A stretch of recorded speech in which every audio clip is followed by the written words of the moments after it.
ഞാൻ ഇന്ന് ഹൈദരാബാദിൽ വന്നിട്ടുള്ള രണ്ടാമത്തെ ദിവസമാണ്. സോ ഇന്നൊരു ബാഡ് ഡേ ആയിട്ട് എനിക്ക് തോന്നി. അതുകൊണ്ട് ഞാൻ വിചാരിച്ചൊരു സെൽഫ് ഷോപ്പിംഗ് പോലെ ഒരു സ്ട്രെസ് ഫ്രീ ഷോപ്പിംഗ് നമുക്ക് നടത്തിയാലോ. അങ്ങനെ ഞാൻ നോക്കിയപ്പോൾ എനിക്കറിയില്ല, ബട്ട് എനിക്ക് ഫ്രീ ടിക്കറ്റ് കിട്ടി ഗൈസ്. എനിക്ക് ഒരു രൂപയും കൊടുക്കേണ്ടി വന്നില്ല. എനിക്ക് തോന്നുന്നു, ലൈക്ക് ഞാൻ ആധാർ കാർഡൊന്നും കാണിച്ചില്ല, ബട്ട് ഐ ഡോണ്ട് നോ, എൻ്റെ അടുത്തൊന്നും ചോദിച്ചില്ല, ടിക്കറ്റ് ഒന്നും തന്നില്ല, പൈസ ഒന്നും മേടിച്ചില്ല, ദാറ്റ്സ് ഇറ്റ്.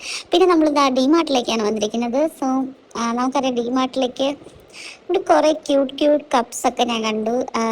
ഞാൻ ആ മഞ്ഞ കപ്പ് എടുത്തു കേട്ടോ. എനിക്ക് പിന്നെ അതിനെ അവിടെ വിട്ടിട്ട് വരാൻ തോന്നിയില്ല. പിന്നെ ഈ ടീഷർട്ടൊക്കെ വെറും 100 രൂപ ഉള്ളായിരുന്നു. സത്യത്തിൽ കേരളത്തിലൊക്കെ ഡിമാർട്ട് വരണം. കാരണം ഇതൊക്കെ നമുക്ക് വെറും വെറും 100 രൂപ മാത്രമേ ഉണ്ടായിരുന്നുള്ളൂ. ഞാൻ ഈ 2 ടീഷർട്ട് ആക്ച്വലി എടുത്തു. എനിക്ക് നല്ല ക്വാളിറ്റി ഉണ്ടായിരുന്നു. പിന്നെ ഇത് 149 അങ്ങനെ എന്തോ റേറ്റ് ആണ്. Yes, 149 something else. പിന്നെ നമ്മുടെ ഈ വീട്ടിലൊക്കെ ഇടുന്ന ടൈപ്പുള്ള പാൻറ് കാര്യങ്ങൾ, ഇതെല്ലാം ഭയങ്കര ബഡ്ജറ്റ് ഫ്രണ്ട്ലി ആയിട്ട് ആയിരുന്നു അവിടെ ഉണ്ടായിരുന്നത്. പിന്നെ ഈ നമ്മുടെ ഫ്രൂട്ട്സ് കാര്യങ്ങൾ എല്ലാം ഭയങ്കര വിലക്കുറവായിരുന്നു. പിന്നെ അവിടുത്തെ ഐസ്ക്രീം അല്ലെങ്കിൽ പോപ്കോൺ, ഈ 2 സാധനം നിങ്ങൾ ടേസ്റ്റ് ചെയ്യണം. Must try. Popcorn as must try, കാരണം ഞാൻ ഇൻഡോറിൽ പോയപ്പോഴത്തേനെ അത് കഴിച്ചിട്ടുണ്ടായിരുന്നു.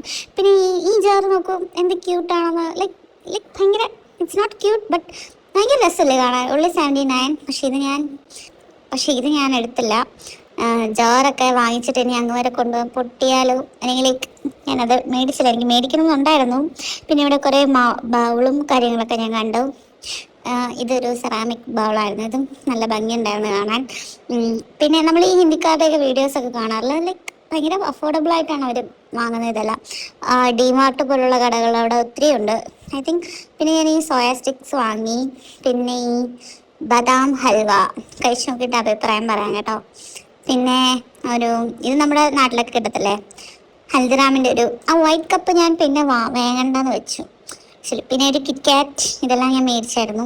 പിന്നെ സന്ധ്യ ആയപ്പോഴത്തേന് ഐ തോട്ട് എൻ്റെ ഒരു സ്ട്രെസ്സെല്ലാം മാറി, ഇനി നമുക്ക് വീട്ടിൽ പോയാലോ, അല്ലെങ്കിൽ ഹോസ്റ്റലായിട്ട് പോയി. പിന്നെ അത് കഴിഞ്ഞ് നമ്മൾ രാത്രിയാണ്, അവിടെ ഒരു ചന്ത ഉണ്ടായിരുന്നു, ലൈക്ക് മാർക്കറ്റായിരുന്നു ഇന്ന്, മൺഡേ മാർക്കറ്റ് ഉണ്ടായിരുന്നു. നമ്മൾ അവിടെ പോയി. ആൻഡ് അവിടെ ഞാൻ പ്രത്യേകിച്ചൊന്നും വാങ്ങിച്ചില്ല, ബിക്കോസ് പിന്നെ നമ്മൾ അങ്ങോട്ട് നടന്നപ്പോഴത്തേന് വളയൊക്കെ കണ്ടായിരുന്നു, ബട്ട് എനിക്കതൊന്നും ഇഷ്ടമായില്ല, അതുകൊണ്ട് ഞാൻ മേടിച്ചില്ല. And that's all. Bye guys, subscribe.